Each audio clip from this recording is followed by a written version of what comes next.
Welcome back to Empire Reimagined, Power and Politics in the 21st Century. I'm Kaede, and we're continuing our exploration of modern imperialism's many faces.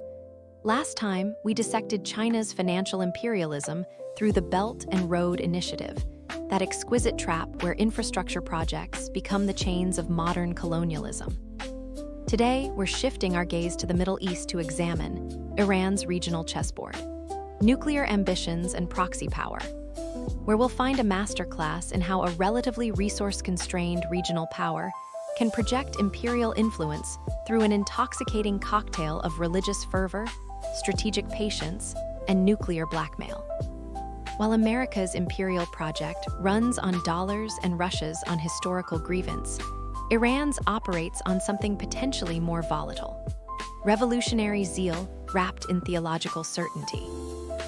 By 2025, Iran's nuclear program will have reached what proliferation experts call the screwdriver's turn-away threshold, possessing approximately 275 kilograms of uranium enriched to 60% purity, requiring only minimal additional enrichment to weapons grade.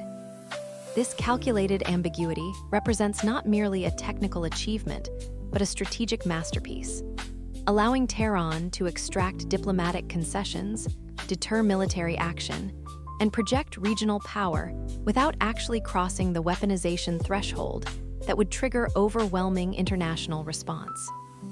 When Iranian officials issue statements about peaceful nuclear rights, while simultaneously enriching far beyond civilian requirements, they're executing a sophisticated imperial strategy that transforms scientific capability into geopolitical leverage. Nuclear ambiguity allows Iran to achieve many of the benefits of nuclear weaponization without the corresponding diplomatic costs, a strategic innovation that smaller powers worldwide are studying with intense interest. The conservative nationalist dimensions of Iran's nuclear project become particularly apparent when examining the religious framing that transforms technical capability into divine mandate. When Supreme Leader Khamenei declares nuclear advancement a sacred duty to protect the Islamic Ummah from arrogant powers, he's deploying precisely the kind of conservative religious nationalist rhetoric that transforms raw power politics into moral imperative. This framing proves remarkably effective at generating domestic support despite catastrophic economic consequences from international sanctions. With approval for the nuclear program remaining above 73% despite average household purchasing power declining approximately 43% since 2018. The genius of this conservative religious nationalist approach lies in its ability to transform material sacrifice into spiritual achievement, casting economic hardship not as policy failure, but as righteous resistance against imperial domination. When citizens cannot afford basic necessities, yet support policies causing their deprivation, we're witnessing the remarkable power of conservative religious nationalism to override material self-interest with civilizational narrative. The March 2025 nuclear crisis, when Iran announced it had achieved 90% uranium enrichment during multilateral negotiations in Doha, demonstrates how effectively nuclear capability functions as imperial leverage even without actual weaponization.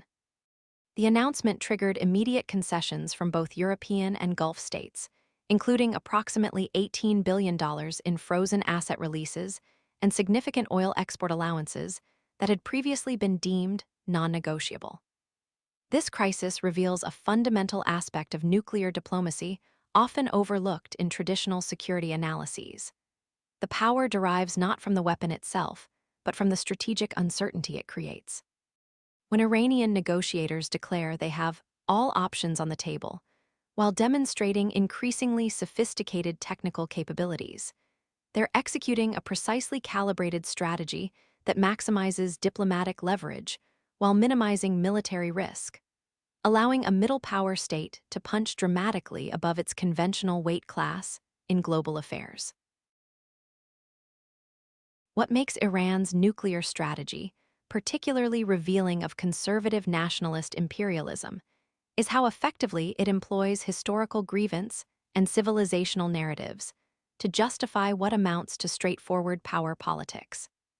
When Iranian officials describe their nuclear program as reclaiming Iran's rightful place in history or restoring Persian scientific leadership, they're deploying precisely the kind of historical revisionism that characterizes conservative nationalist imperial projects worldwide.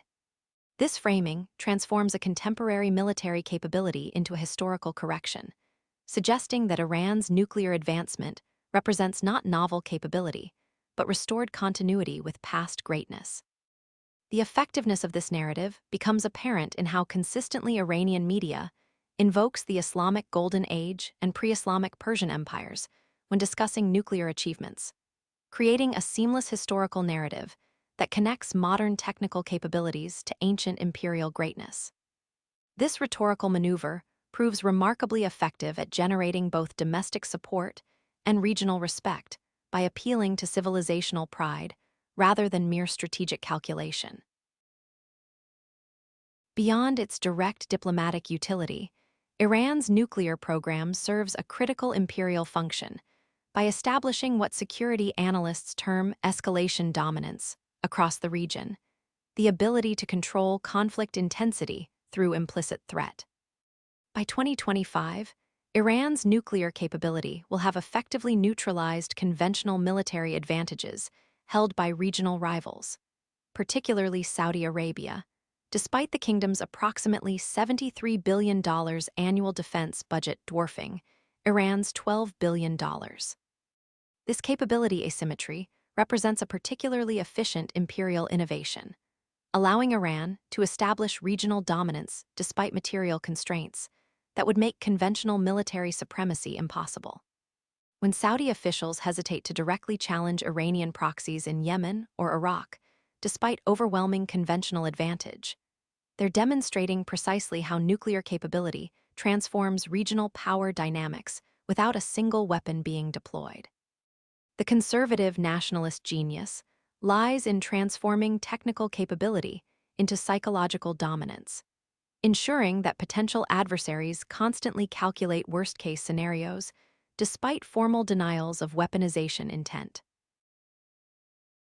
Iran's imperial innovation extends beyond its nuclear program to what security analysts term its Proxy archipelago, a sophisticated network of allied militias, political parties, and social organizations that project Iranian influence across the region without direct territorial control.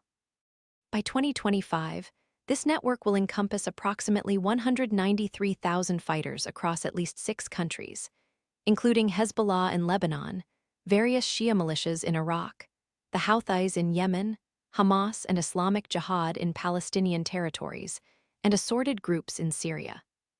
This approach represents what strategist Ray Takey terms imperialism through fragmentation, establishing dominance not by unifying territory under direct control, but by maintaining precisely enough instability to require Iranian mediation.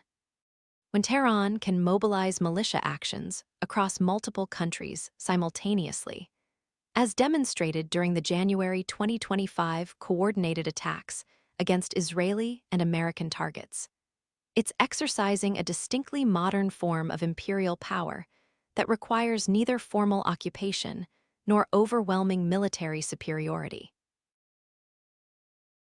The genius of Iran's proxy approach becomes particularly apparent when examining how it transforms conventional military weakness into strategic advantage through asymmetric operations. The Houthi attacks on global shipping in the Red Sea throughout 2024 to 2025 demonstrate this dynamic with remarkable clarity. Approximately $12 million in Iranian support, enabling operations that disrupted approximately $78 billion in global trade, and triggered a multinational naval response costing approximately $1.3 billion. This asymmetric leverage represents a particularly efficient form of imperial projection, allowing Iran to impose disproportionate costs on global powers while maintaining plausible deniability.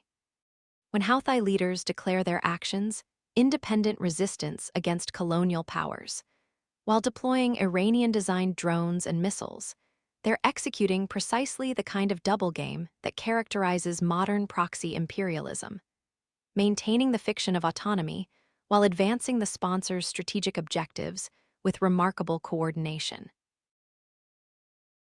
What makes Iran's proxy network particularly effective as an imperial tool is how thoroughly it's embedded within legitimate political and social structures across the region, transforming what might be dismissed as terrorist organizations into essential governance actors. By 2025, Iranian-backed groups will control approximately 37% of Lebanon's parliament, 42% of Iraq's legislature, and the entirety of governance structures in significant portions of Yemen and Syria. This political entrenchment represents what political scientist Vali Nasser terms governance imperialism, extending influence not merely through violence, but through provision of basic services, dispute resolution, and administrative functions that generate popular legitimacy. When Hezbollah operates hospitals, schools, and municipal services across southern Lebanon, or when popular mobilization forces administer territories liberated from ISIS in Iraq, they're executing a sophisticated imperial strategy that transforms military capability into political legitimacy. This approach proves particularly effective because it creates dependencies that outlast specific conflicts, ensuring that even if fighting ends, structural alignment with Tehran's interests remains firmly embedded in regional societies. The 2024 collapse of the Assad regime, triggered by the dictator's unexpected death and subsequent power struggles among his inner circle, reveals how effectively Iran has transformed Syria into what security analysts term a sovereign dependency, nominally independent but fundamentally oriented toward Tehran's strategic priorities. By 2025, approximately 37,000 Iranian-backed fighters will control roughly 43% of Syrian territory, despite constituting less than 8% of military forces in the country. An imperial efficiency that would impress even the most accomplished colonial administrators of previous centuries. This outsized influence represents what historian Abbas Amanat calls influence maximization through fragmentation, the deliberate maintenance of controlled chaos that necessitates Iranian mediation and presence. When Iranian officials describe their role as supporting Syria's sovereignty, while simultaneously establishing permanent military bases and extracting preferential economic agreements, they're executing precisely the kind of rhetorical inversion that characterizes modern imperialism, presenting domination as assistance through careful linguistic manipulation. The conservative nationalist dimensions of Iran's Syrian project become particularly apparent when examining the religious transformation, gradually reshaping territories under Iranian influence. By 2025, approximately 173 Shia religious centers will have been established in traditionally Sunni areas of Syria, while an estimated 18,000 Syrian citizens will have converted to Shi'ism through programs offering material benefits, including preferential access to food aid, medical treatment, and employment opportunities. This sectarian engineering represents what religious scholar Mehdi Kalaji terms theological imperialism, the export of religious identity as a mechanism of imperial control. When Iranian clerics establish hawzas, religious seminaries, in Damascus and Aleppo or distribute Iranian-printed religious materials to depopulated Sunni communities, they're executing a sophisticated imperial strategy that transforms military presence into cultural realignment. This approach proves particularly effective because it creates identity bonds that outlast specific political arrangements, ensuring that even if Iran's military footprint eventually diminishes, its civilizational influence remains firmly embedded through converted populations and established institutions. Beyond religious transformation, Iran's imperial project in Syria includes systematic economic integration that effectively incorporates Syrian resources into Iran's sanction-constrained economy. By 2025, Iranian companies will control approximately 31% of Syria's phosphate production, 27% of its reconstruction contracts, and 46% of its telecommunications infrastructure, creating what economists term dependent development, where economic growth primarily benefits the imperial center rather than local populations. This economic entrenchment demonstrates a core feature of modern imperialism, often obscured in security analyses: the use of conflict zones as opportunities for market capture and resource acquisition. When Iranian firms secure exclusive development rights in territories liberated by Iranian-backed militias, they're executing a sophisticated imperial strategy that transforms military advantage into economic extraction. This approach proves particularly effective because it creates material dependencies that persist regardless of political developments, ensuring that even if diplomatic circumstances change, economic alignment with Tehran's interests remains structurally embedded in Syria's devastated economy. The concept of the Shia Crescent, a contiguous band of Iranian influence stretching from Tehran through Iraq and Syria to Lebanon's Mediterranean coast, demonstrates how effectively conservative religious nationalism transforms concrete power politics into civilizational narrative. By 2025, this geographical continuity will achieve unprecedented operational reality, with Iranian-backed forces controlling approximately 1,200 kilometers of contiguous territory, creating direct land access from Iran to Lebanon for the first time in modern history. This territorial corridor represents what geopolitical analyst Vali Nasser terms strategic depth through sectarian alignment, the use of religious identity as the foundation for geopolitical positioning. When Iranian officials describe this corridor as protecting the Shia faithful rather than establishing strategic control, they're executing precisely the kind of ideological operation that characterizes conservative nationalist imperialism, transforming naked power projection into moral imperative through appeals to identity protection. What makes the Shia Crescent particularly revealing of conservative religious nationalist imperialism is how effectively it merges theological concepts with concrete strategic objectives. The corridor isn't merely a military achievement, but the physical manifestation of a specifically Shia eschatological framework, creating what religious scholar Reza Aslan terms theological geography, where physical territory acquires sacred significance beyond strategic utility. By 2025, Iranian state media will consistently present territorial connections between sacred Shia sites in Iran, Iraq, Syria, and Lebanon as the fulfillment of religious prophecy rather than military strategy, with approximately 78% of official statements framing strategic gains in explicitly theological terms.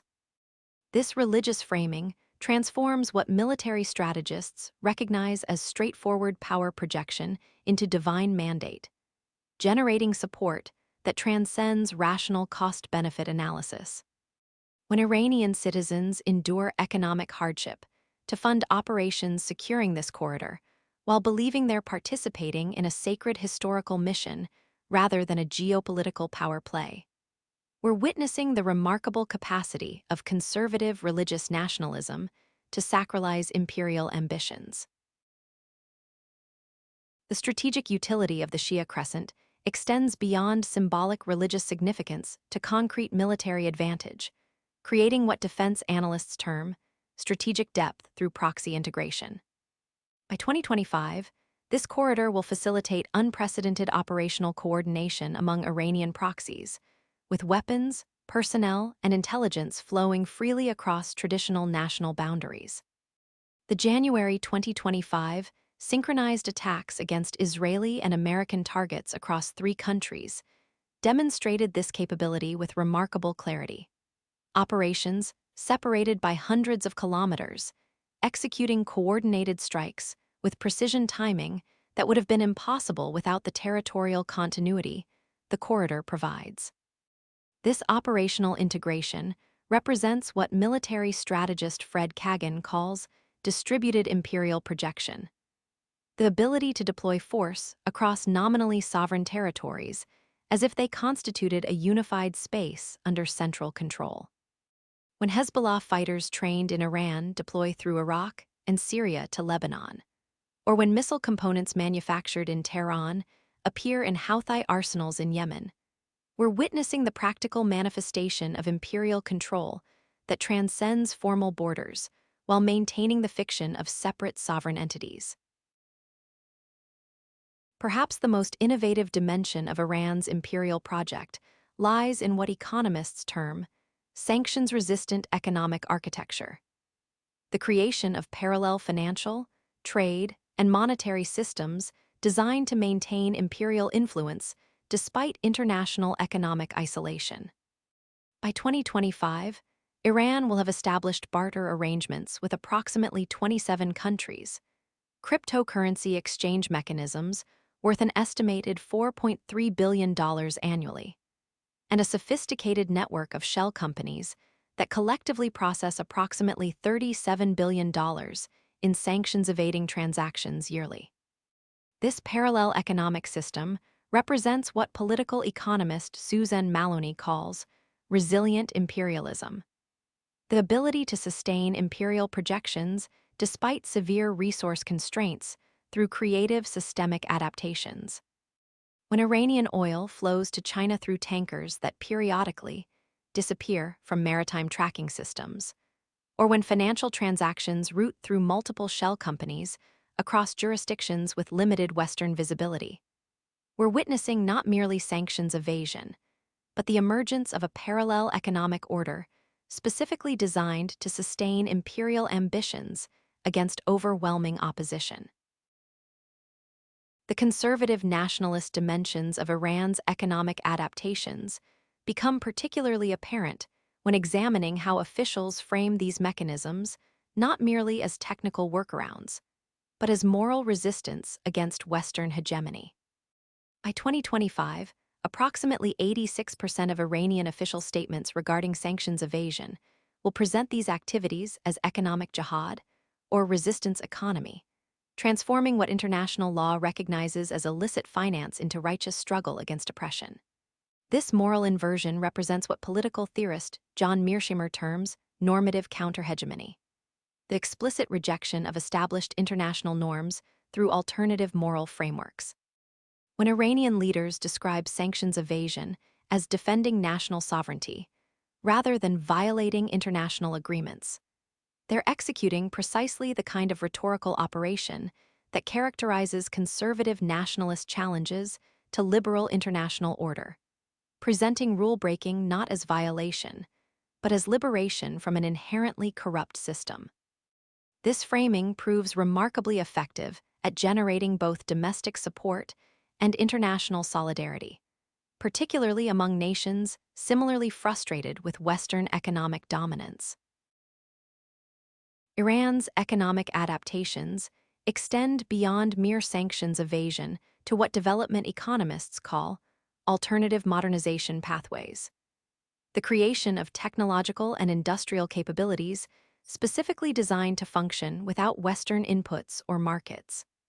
By 2025, Iran's domestic drone production will reach approximately 7,300 units annually across 37 variants, while its missile program will encompass approximately 4,700 systems capable of striking targets up to 2,200 kilometers away. Achievements made without access to global aviation supply chains or advanced materials markets.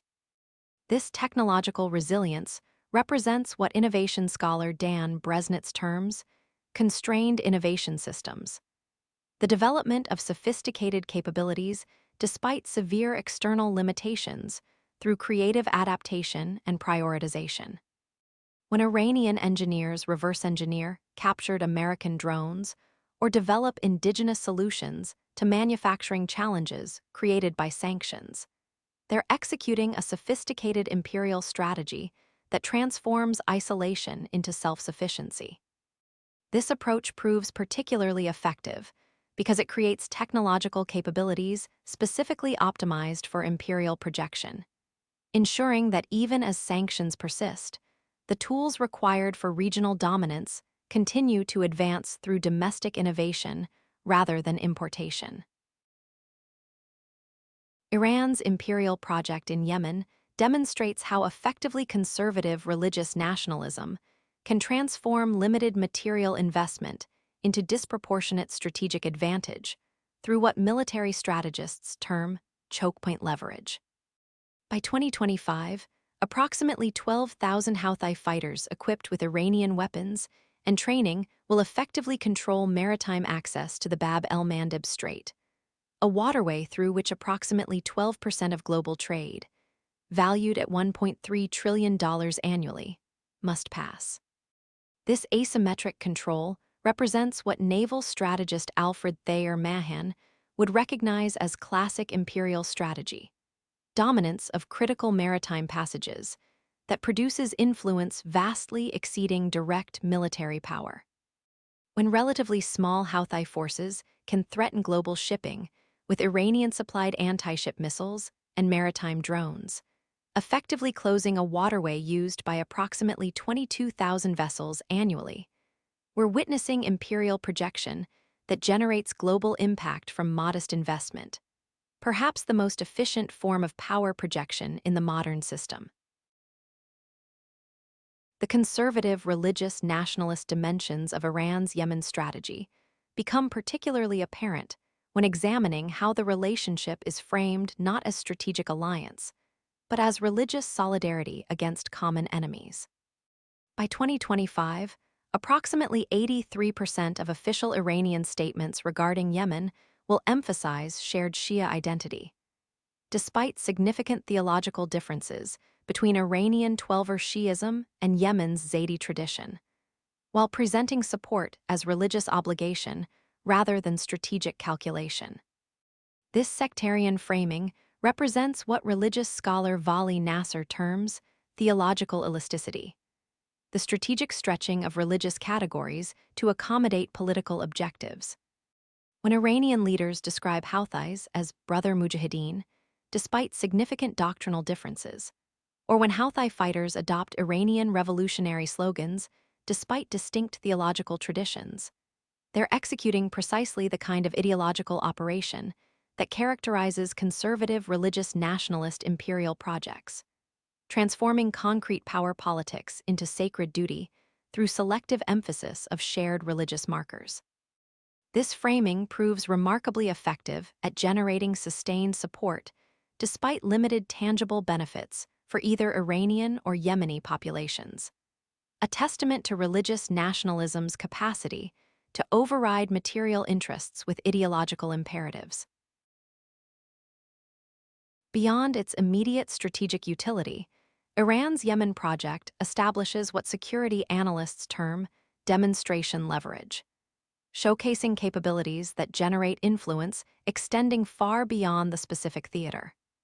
The Houthi attacks on global shipping throughout 2024 to 2025 serve not merely to disrupt specific vessels, but to demonstrate Iran's capability to significantly impact global commerce despite international isolation, creating what negotiation theorists call positioned bargaining advantage in completely unrelated diplomatic contexts.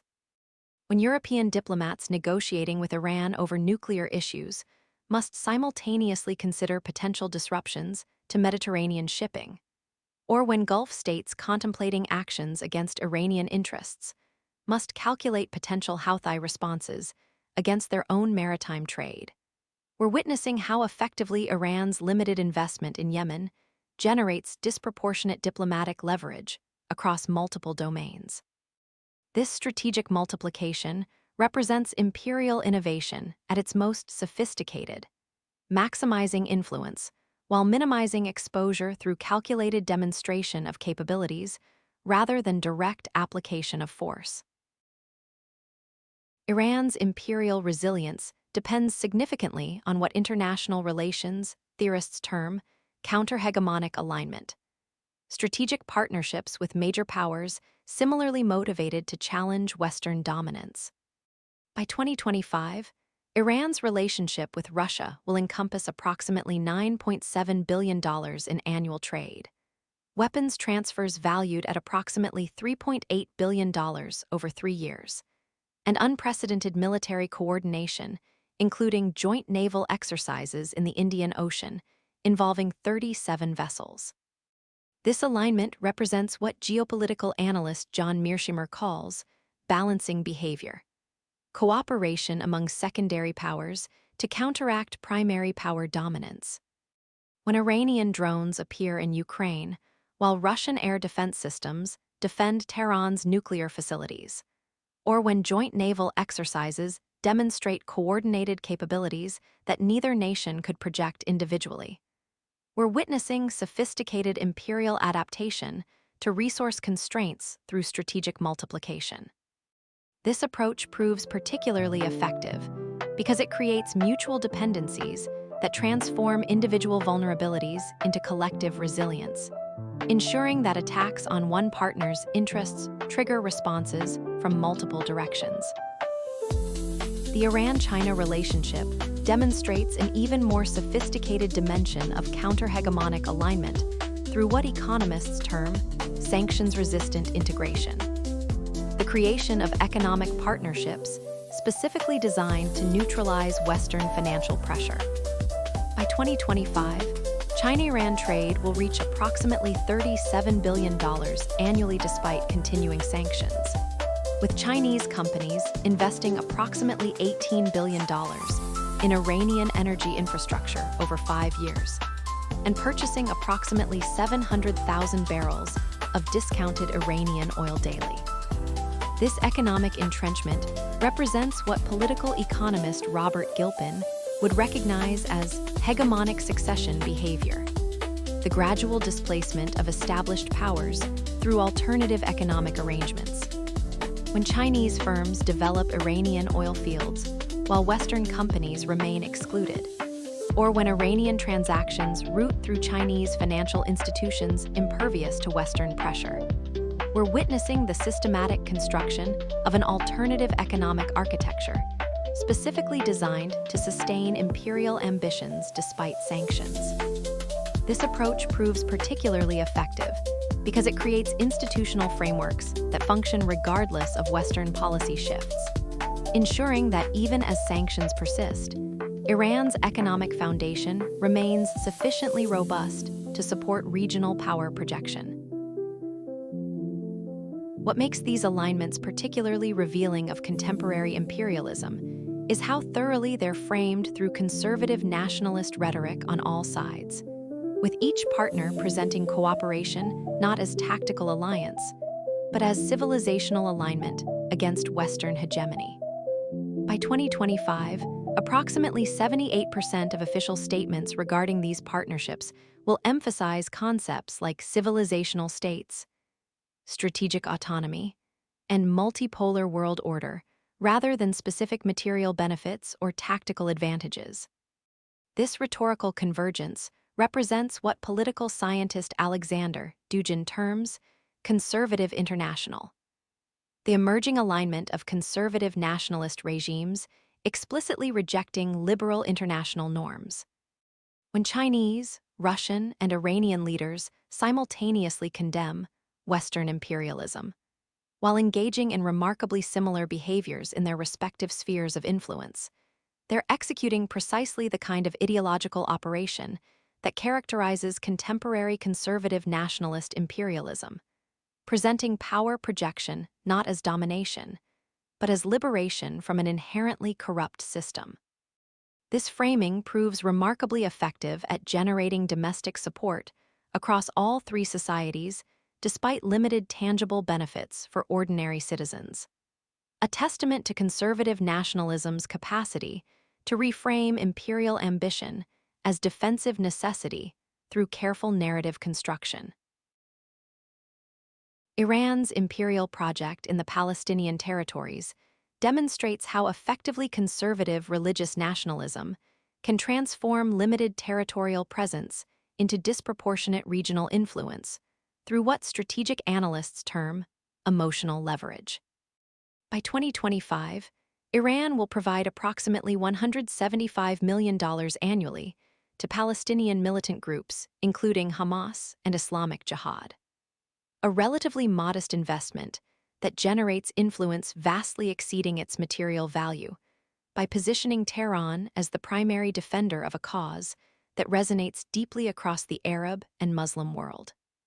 This asymmetric influence represents what propaganda theorist Jacques Ellul would recognize as psychological multiplication, the amplification of limited material capability through emotional resonance. When relatively modest Iranian support enables Palestinian operations that dominate global headlines and trigger region-wide protests, we're witnessing imperial projection that achieves maximum impact from minimal investment, perhaps the most efficient form of influence generation in modern politics. The conservative religious nationalist dimensions of Iran's Palestinian strategy become particularly apparent when examining how thoroughly the relationship is framed through theological rather than political terminology. By 2025, approximately 87% of Iranian official statements regarding Palestinian support will present Jerusalem as an Islamic rather than Palestinian cause, with the Al-Aqsa Mosque specifically mentioned in approximately 73% of justifications for support. This religious framing represents what propaganda scholar Garth Jowett terms narrative transcendence, the elevation of political conflicts to sacred status through religious signification. When Iranian leaders describe support for militant groups as defending Islamic holy sites, rather than pursuing regional influence, or when fighters are labeled defenders of Jerusalem, rather than strategic proxies, they're executing precisely the kind of ideological operation that characterizes conservative religious nationalist imperialism, transforming geopolitical calculation into religious obligation through selective emphasis of sacred geography. This framing proves remarkably effective at generating support across sectarian lines despite Iran's Shia identity operating in predominantly Sunni territories, a testament to religious nationalism's capacity to selectively bridge theological divides when strategically advantageous. Beyond its regional resonance, Iran's Palestinian strategy demonstrates what media analysts term narrative contestation, the ability to challenge dominant international frameworks through alternative moral framing.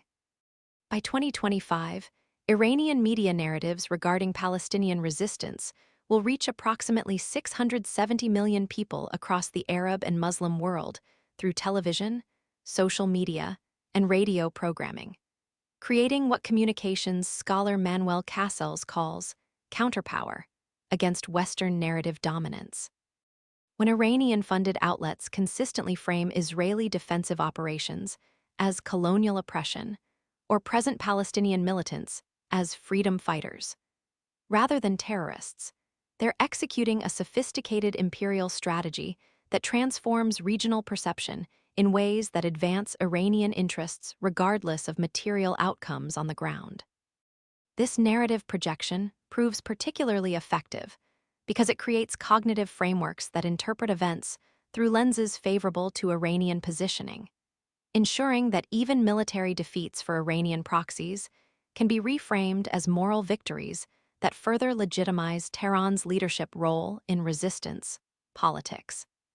When regional populations increasingly view Palestinian developments through interpretive frameworks established by Iranian messaging, we're witnessing perhaps the most durable form of imperial influence, control not merely of events, but of how events are understood. As we conclude our examination of Iran's regional imperialism, several key insights emerge that help us understand how conservative religious nationalism provides particularly effective ideological infrastructure for imperial ambitions in resource-constrained contexts. First, nuclear ambiguity functions as perhaps the most cost-effective form of imperial leverage yet developed, allowing middle powers to establish regional dominance without the astronomical expenses of conventional military supremacy.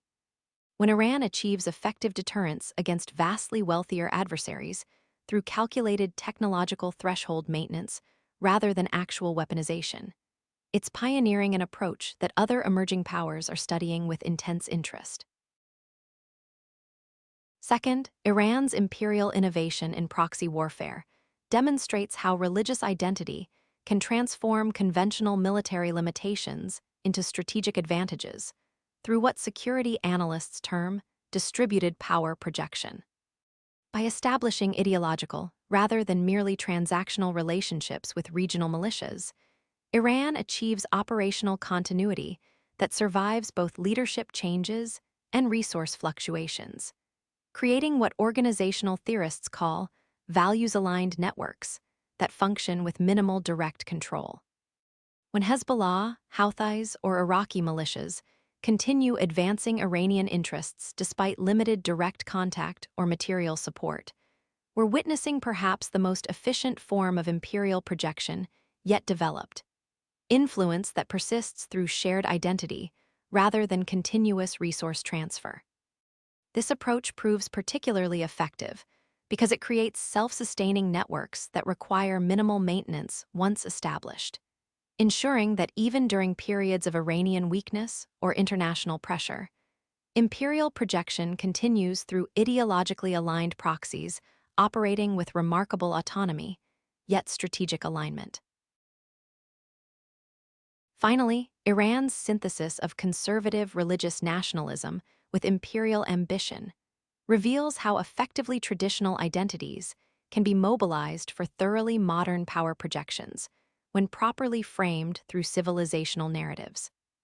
By consistently presenting its regional activities as protecting the faithful or restoring historical greatness, rather than pursuing state interests, Iran achieves what communication theorists call motive transcendence, transforming naked power politics into moral imperative through appeals to higher values. When Iranian citizens support costly foreign interventions despite severe domestic economic hardship, or when foreign populations welcome Iranian influence despite obvious extraction, we're witnessing conservative religious nationalism's remarkable capacity to override material self-interest with identity alignment, perhaps the most powerful motivational force in human affairs. This ideological operation represents imperial innovation at its most sophisticated, the ability to present domination as liberation by appealing to identities that transcend both contemporary politics and material calculation. As we've seen throughout this examination, Iran's imperial project represents a particularly efficient model of power projection for resource-constrained states operating in the shadow of greater powers. By leveraging nuclear ambiguity, proxy networks, religious identity, and counter-hegemonic alliances, Tehran has established regional influence vastly exceeding its material capabilities, creating what might be termed imperial efficiency that generates maximum impact from minimal investment. This approach proves particularly instructive for understanding how conservative religious nationalism facilitates imperial ambitions by transforming material limitations into strategic advantages through identity mobilization and moral framing. While American imperialism operates primarily through financial dominance, Russian imperialism through territorial reclamation, and Chinese imperialism through economic entrenchment, Iran has pioneered a distinctly identity-driven model that achieves disproportionate influence through the weaponization of religious networks and civilizational narratives. This approach merits particular attention precisely because it represents perhaps the most replicable form of imperial projection for states facing similar resource constraints, demonstrating how effectively conservative religious nationalism can transform material weakness into strategic strength through the mobilization of identity commitments that transcend rational calculation. Join us next time for our final episode, The New Age of Empire, Trends and Futures, where we'll examine emerging frontiers of imperial competition, including climate dominance, technological control, and information warfare, exploring how conservative nationalist ideologies are shaping these new domains of power projection while considering both resistance and alternatives to imperial models in the 21st century. Until then, I'm Kaede, inviting you to consider our thought-provoking question. How do relatively small players like Iran manage to shift the global chessboard so dramatically through the strategic deployment of identity politics and limited resources? The answer may reveal more about the future of global power than the actions of any superpower.